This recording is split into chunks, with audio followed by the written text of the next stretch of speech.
Kahinganap na nagbalik na ang kapangyarihan ng mga diwata sa Lire. Marahil ay babalik ka na niyan sa Sapiro. Sasama ako sa'yo. Nasa Sapiro man ako, ngunit lagi mong tatanda ng aking pangako. Hindi kita iiwan kahit kailan. Mas mahal na niya ang aking kapatid. Ramdam ko ang inyong galit, Panginoon. Lalo't hindi ako makapaniwala na tinaraydor kayo ng inyong asawa. May bulaklak ka sa iyong balad. Nagdadalang diwata ka, Lilasari. Dinadala mo na nga ang anak ni Hagorn. Anong kapangyarihang meron ka at bakit hindi tumatalab sa'yo ang aking sandata? Wala talaga kayong maaalala dahil sa sumpa ni Ethel. Ano't narito na naman ang isang sangre. Kapatid ko nakilala mo si Lyra na may kakaibang kapangyarihan. At sa akala mo ay sasabihin ko sa iyo ang nalalaman ko? Kaya umalis ka na. Hindi siya umaamin sa akin kaya't nais kong patunayan mo kung nagsasabi ka sa akin ng totoo. Saan mo ko nadalhin? Sa ba't halumang pinagbibintangan mo? Ihanda mo ang iyong sarili.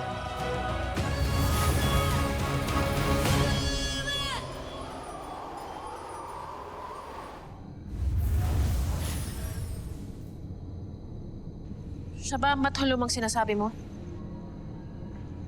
Oo. Siya yung ahas na sumumpa sa akin. Bakit hindi mo siya lapitan? Talagang nalapitan ko yan. Laki ng atraso niyan sa akin. Oy! Buisit na ahas ka, gumising ka!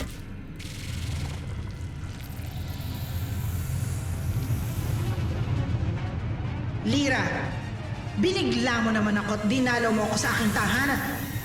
Dito ka lang pala nakatira. Tingnan mo, pretty na ako ulit, di ba? Pero hindi pa rin ako naaalala ng pamilya ko. Tanggalin mo na ang sumpa ko. Kasi nahihirapan na ako at nasasaktan ako. Hindi ako nakikilala ng nanay ko. Hindi ko gagawin yan, Lyra. Hindi ko ibabalik ang alaala ng lahat bilang parusa ko sa iyo at sa mga sangre dahil sa ginawa niyo kay Khalil. Kaya umalis ka na. Iwan mo na ako dito. Ayoko! Hindi ako aalis dito hanggat hindi mo binabalik sa tama ang lahat!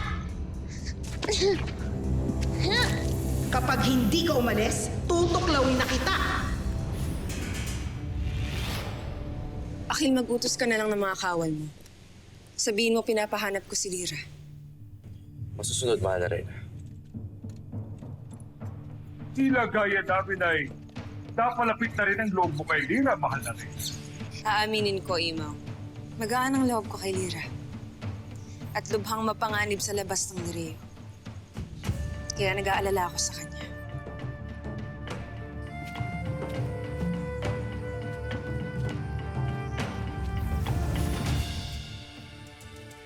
Ba't ka umalis? Saan ka nagpunta, Ashley? Iniwan mo naman ako mag-isa dun sa ahas na yun. Paumanhin, Lyra. Hindi ba't yun ang ngalan mo? Lyra? Oo, yun nga. Minarapat kong hindi magpakita kay Ether pagkat alam ko na hindi siya magsasabi ng totoo kung makita niya tayong magkasama.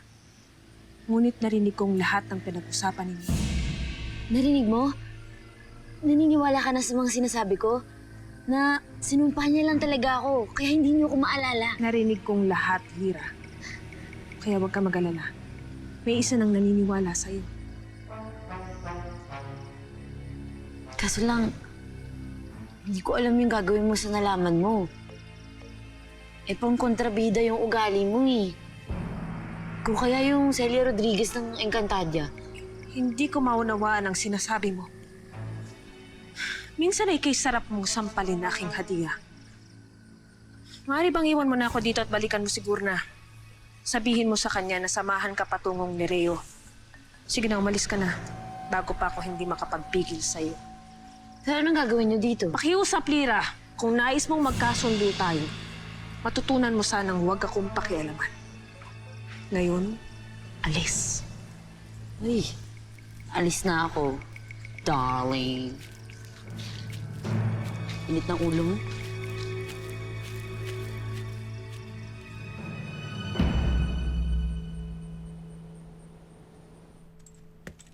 Hanggang dito ay tanaw na tanaw ang liwanag ng Lireo.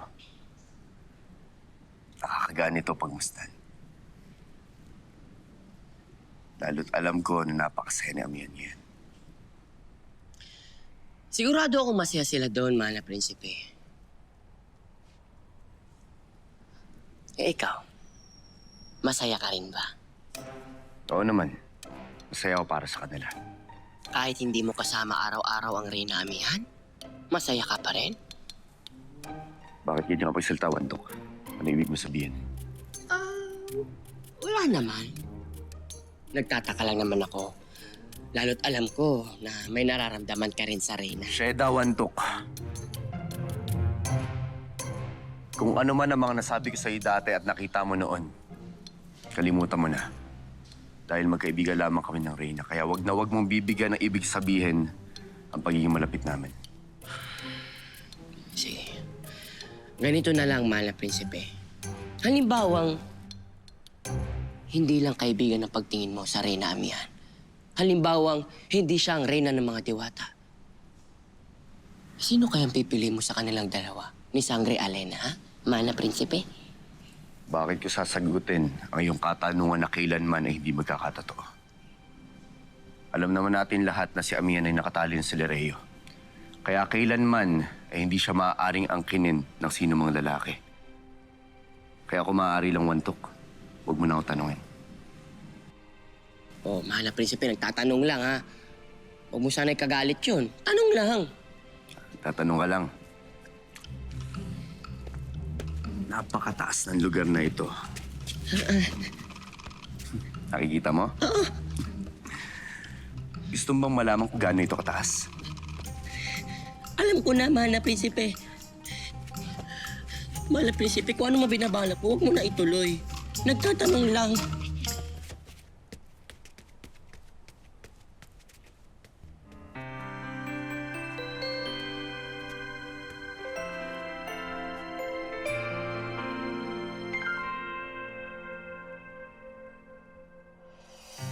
Nag-iisang muling yakap-yakap ng ulan sa lupa. Maghihintay na lang. Wala kang dapat na pag-alala yan. Dahil kailanman, hindi ako mawawala sa iyong tabi.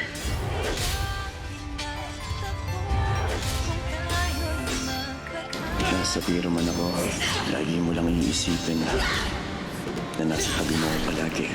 Mahal kong Reyna.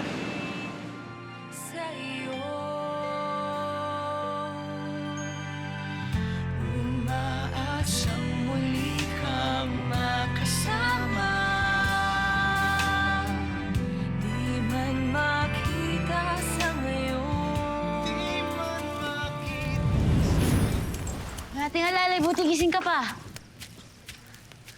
Bakit ikaw lamang? Nasaan ang aking mahal na Reyna? Binalikan niya si Ethel. Hindi ko alam kung anong kailangan niya doon, pero pinaalis na niya ako. At iniwanan mo naman siya. Opo. Pero alam niya naman siguro yung pinapasok niya. At gusto ko na po makita yung inay ko. Kaya gusto ko na pong bumalik ng Lereo. Samahan niyo na po.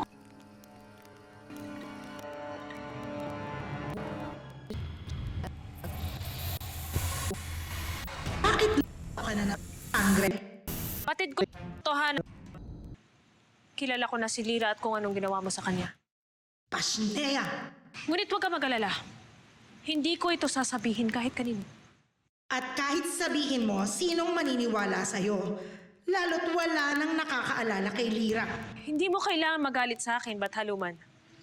Hindi ako naparito upang makipag-away. Nais ko lamang maging kaibigan mo. At bakit ako makikipagkaibigan sa anak ni Minea? Sa isang diwatang sumasamba rin kay Emre? Batid mong hindi ako tulad ng aking mga kapatid. Lalo pat kaya kong umanib sa sino mang makapagbibigay sa akin ng sapat na kapangyarihan upang labanan ang aking mga kaaway. Ang isa sa iyong mga kaaway ay aking alagad. Hindi kita tutulungan para kalabanin ang iyong ama. Kung ganun ay tulungan mo na lamang ako at bigyan mo ko ng kapangyarihan upang labanan ang aking mga kapatid. Yun na lamang ang hihilingin ko sa iyo, Bathaluman. Bigyan mo ko ng sapat na kapangyarihan upang labanan sina Amihan at Danaya.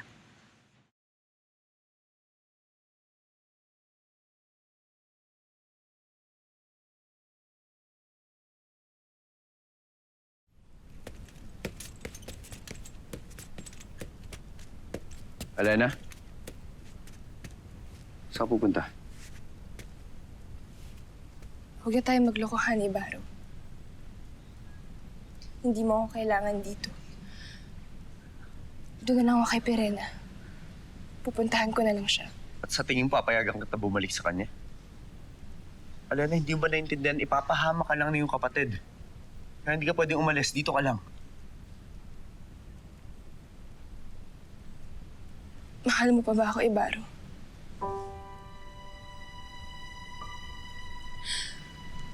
Sana huwag ka na magsinungaling sa akin. Huwag mo na akong lokohin. Kahit ang sarili mo. Mahal mo pa nga ba ako? Marami na tayong napagdaanan. Marami nang napagsamahan. Sana'y maging matapat ka na sa akin.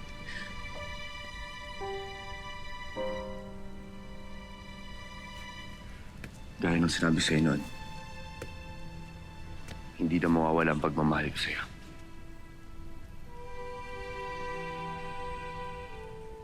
Ibaro, iba ang mahal sa minamahal o sa iniibig. Alin ako dun? Iniibig mo pa ba ako? Gaya ng dati? O hindi na? May iba ka na bang iniibig? Gusto kong ibalikan dati, Alena.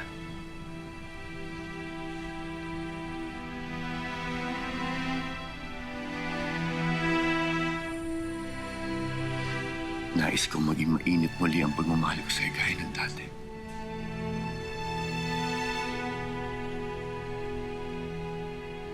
Kaya, Alena, tulungan mo ko. Turuan mo akong mahalin ka muli. Kaya noon. Maaari ba yan? Maaari bang huwag ka na lang umalis? Tulungan mo na lang ako.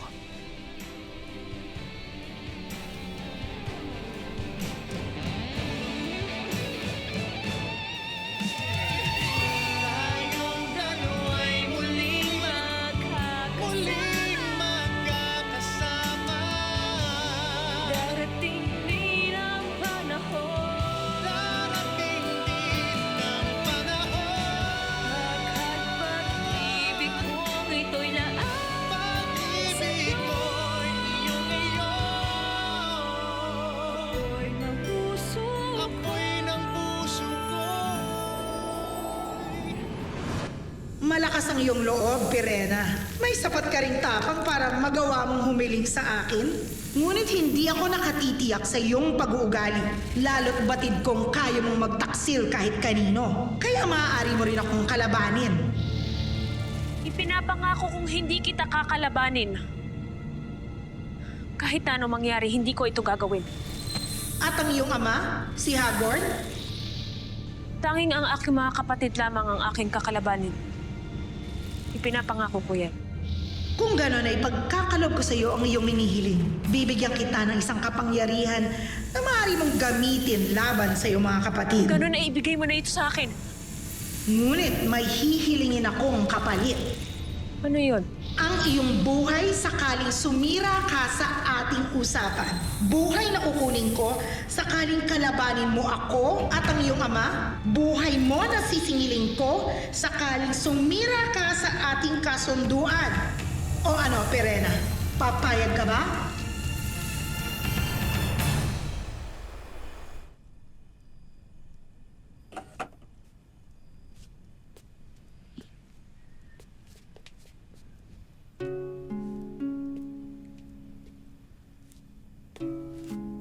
Gaalay ka kay Emre, Danaya. Para sa ating mga kapatid, Amihan. Para magkaroon na sila ng kaliwanagan. Para gaya ng dati. Noong mga paslit pa tayo, ay maging masaya muli tayo magkakapatid. Babalik pa nga kaya ang panahong iyon, Amihan. Huwag kang susuko, Danaya. Manalig ka. Lalo na sa salita ng ating ina. Dahil tama siya. Sa oras na bumalik ang pagmamahal sa puso ng ating mga kapatid, babalik sila sa atin ng totohanan. Kung gayon ay araw-araw kayo pagdarasal yun namin yan.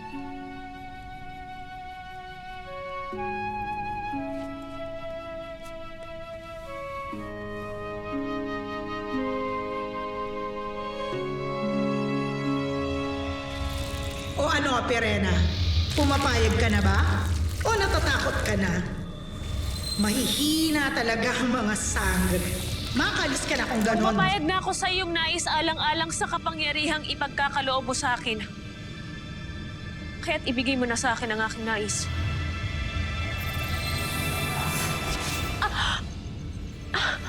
Papasukin ang aking laso ng iyong buong katawan. At sa sandaling ikaw ay mawala ng malay, huwag kang mag-alala, Perena. Dahil sa iyong pagising, ipinapangako kong magiging makapangyarihan ka ng muli.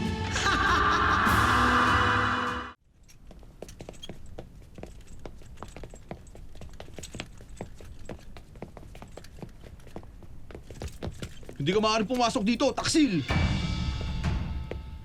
Meron akong kasama na maaaring magiging susi upang papasukin ninyo ako. Bakit, Gurna? Sino kasama mo?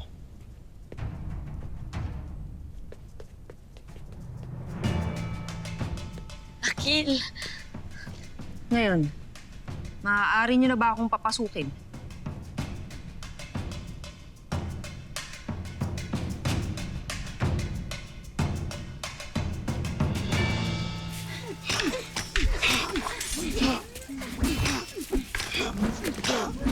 Tano, Nakatulog ka ba ng mahimbing, mahal na Reyna? Oo. Salamat sa iyong pagtatanong. Maaari bang iwan mo muna kami ni Hitano? Susunod.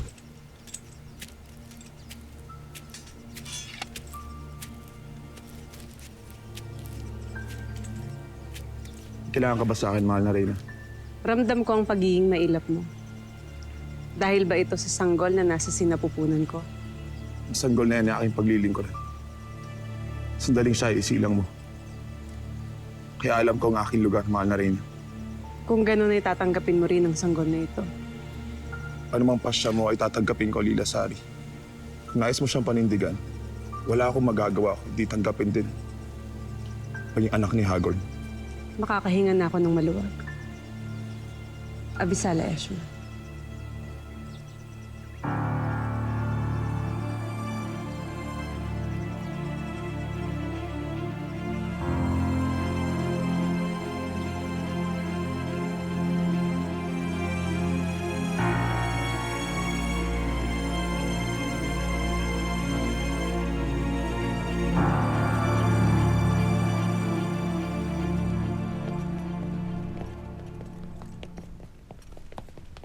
Mahal na Reyna.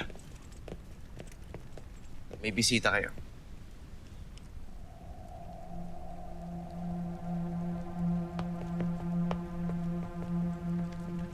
Mahal na Reyna.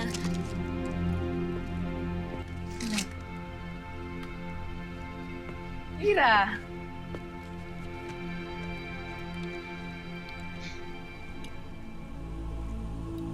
Pasalamat ako kay Emre na nakita ko po kayo ulit. Ashley Sungit. Ay, mahal na sangre. Abisala. Kayo na ba? Kinatutuwa ko rin, Lira, na ligtas ka. Buong puso ka naming tinatanggap sa Lireo. Ngunit bakit kasama mo ang dama ni Perena? Dahil yan sa utos ni Perena na daling ko siya rito. Lalo't ang engkantadang ito ay nanggaling sa aming kuta. Nanggaling ka sa kanila? Anong ginawa mo doon, Lira? Mahabang kwento po, mahal na Reyna eh. Pwede po bang mamaya ko na lang ikwento sa inyo? Kasi wala pa po akong tulog, pagod na po ako.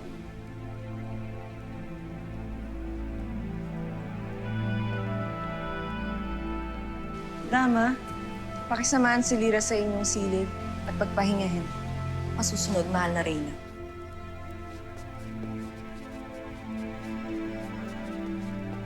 Huwag kang torpe. ginagawa niya. Dama, parating mo kay Perena ang aking pasasalamat. Masusunod, diyan ay kung makakabalik ka agad siya sa aming kuta. Bakit? Nasaan na naman ba ang aking taksil na kapatid? Poltre, ngunit hindi ko maaaring sagutin yan.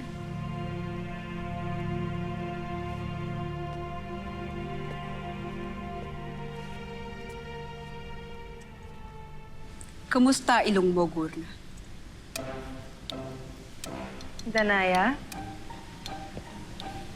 Gurna, sasamahan na kita palabas. Bago ko pa masaktan.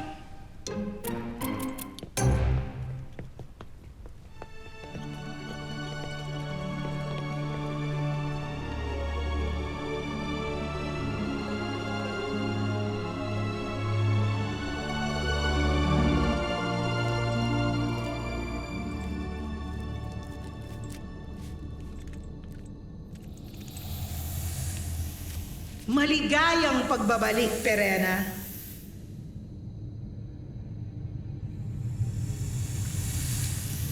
Nasaan ang kapangyarihang ipinangako mo sa akin? Bakit tila walang nagbago sa akin? Bakit hindi mo iharap ang iyong palad sa guho ng Eteria upang malaman mo kung totoo ngang walang pagbabago sa iyo?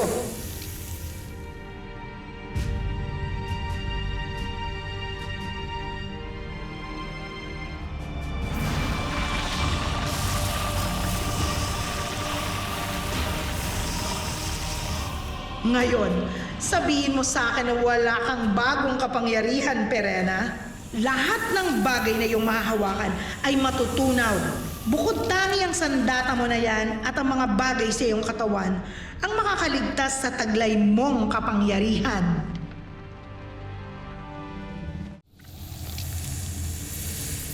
Hindi ito ang inaasahan kong ipagkakaloob mo sa akin.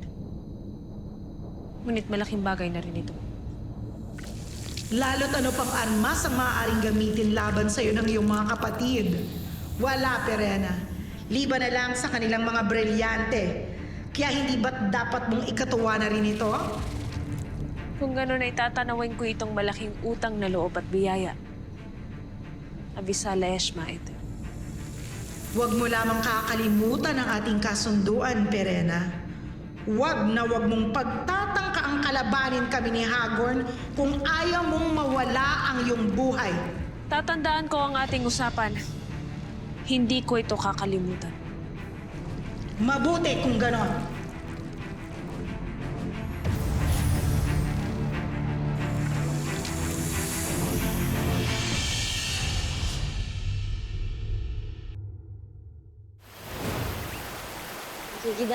Makikiraan ako. Poultry. Ay, manok pala yun. Poultry. Aking mga kapanalig, ikinagagalak kong ibalita sa inyo na tuluyan na nating nabawi ang Lireo sa ating mga kalaban.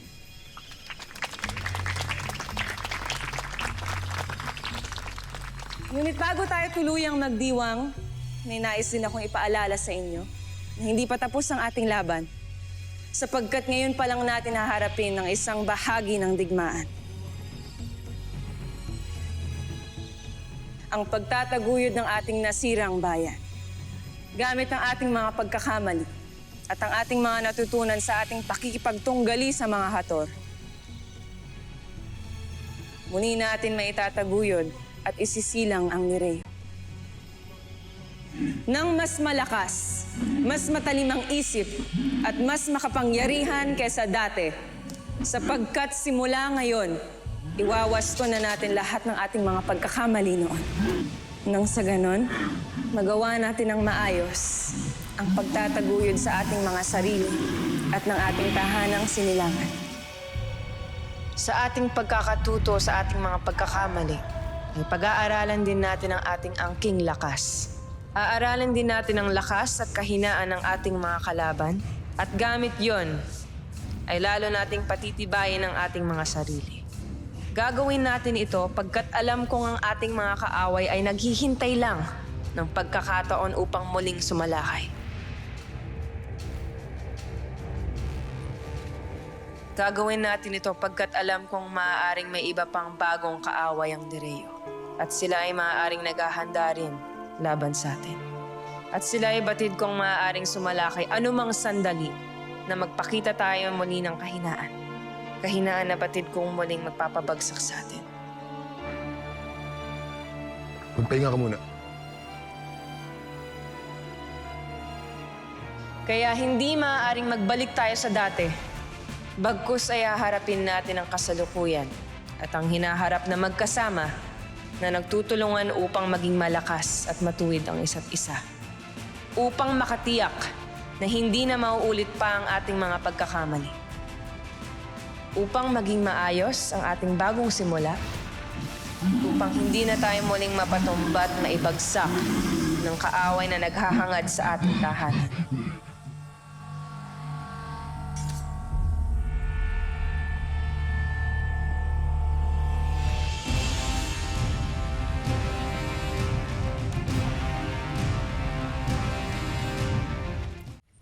Sadyang malakas ang kapangyarihang ipinagkaloob sa akin ni Edna. Nang bataluman. Pirena, ano ang iyong ginawa? Pinangangalagaan ko lamang ang aking sarili, Gurna. Hindi ko malalabanan ang aking mga kapatid kung wala akong panlaban sa kanilang mga brilyante. At ang iyong ama? Pirena, nangangamba ako na kaakibat ng iyong bagong kapangyarihan ay ang iyong pagiging babaya. Wala kang dapat ipag-alala, Gurna. Ginagamit ko pa rin ang aking pag-iisip. Makikita mo, hindi ko patatagalin ang pagiging reyna ni Amihan.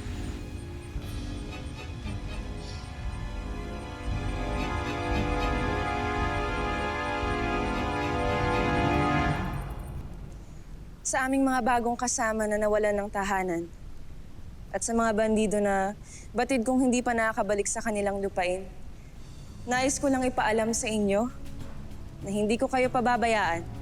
Abisara Esma, mahal na Reyna! Marcelino Libre, Reyna Amihan!